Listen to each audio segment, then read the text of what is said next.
مولاي صل وسلم دائما أبدا على حبيبك خير الخلق كلهم محمد سيد الكونين والثقلين. اعوذ باللہ من الشیطان الرجیم، بسم اللہ الرحمن الرحیم۔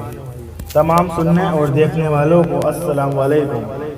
پیدائش کے وقت انسان کا دماغ کا وزن تقریباً 1 پاؤنڈ یعنی آدھے کلو سے بھی کم ہوتا ہے، لیکن جب انسان 6 سال کی عمر کو پہنچتا ہے تو دماغ کا وزن 3 پاؤنڈ تک ہو جاتا ہے۔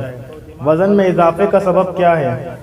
ماہرین کے مطابق جب ہم کھڑا ہونا، باتیں کرنا اور چلنا سیکھ رہے ہوتے ہیں تو اس دوران ہمارے دماغ میں رابطوں کا ایک جال بچھنے لگتا ہے اور یوں دماغ کا وزن بڑھ جاتا ہے۔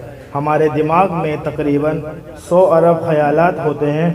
ایک دماغی خلیے کی دیگر دماغی خلیات کے ساتھ 1000 سے 10,000 تک رابطے ہوتے ہیں اور ان خیالات کے درمیان پیغامات کی منتقلی 1 سیکنڈ کے 1000ویں حصے میں ہو جاتی ہے۔ ہمارے دماغ کا دایاں حصہ جسم کے بائیں حصے کو قابو میں کرتا ہے، جبکہ دماغ کا بایاں حصہ جسم کے دائیں حصے کو کام کرنے کے قابل بناتا ہے۔ دماغ کا وزن کل جسم کے وزن کا تقریباً 2% حصہ ہوتا ہے، لیکن یہ دماغ ہمارے جسم کو فراہم کی جانے والی آکسیجن کا 20% اور پوری جسمانی توانائی کا 20 سے 30% حصہ استعمال کرتا ہے۔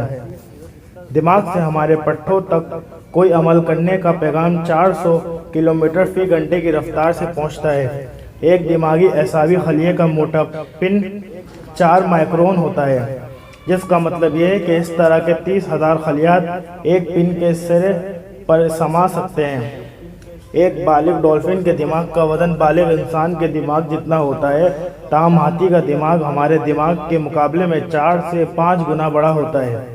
اگر دماغ کو صرف 5 سے 10 منٹ تک کسی وجہ سے آکسیجن فراہم نہ ہو سکے تو اس سے شدید نقصان پہنچ سکتا ہے اور جان خطرے میں پڑ سکتی ہے۔ انسانی دماغ میں خون کی نالیوں کا جو جال سب بچھا ہوا ہے، اس کی مجموعی لمبائی تقریباً 700 کلومیٹر ہے۔ ہر بار جب کوئی نیا خیال آپ کے ذہن میں ابھرتا ہے یا کوئی نئی چیز یاد آتی ہے تو آپ کے دماغ میں 2 یا 2 سے زیادہ خیالات کے درمیان نئے رابطے وجود میں آتے ہیں۔ جب آپ جاگ رہے ہوتے ہیں اس وقت آپ کا دماغ 25 واٹ تک کی بجلی پیدا کر رہا ہوتا ہے۔ یہ بجلی ایک بلب روشن کرنے کے لیے کافی ہے۔ تو دوستو، اس طرح کی اچھی اور معلوماتی ویڈیو دیکھنے کے لیے ہمارے پیج کو سبسکرائب کرنا نہ بھولیے اور ہماری ویڈیوز کو لائک کرنا بھی نہ بھولیے۔ خدا حافظ۔ لا الہ الا اللہ محمد رسول اللہ علیہ صلاة اللہ وآلہ والأحبہ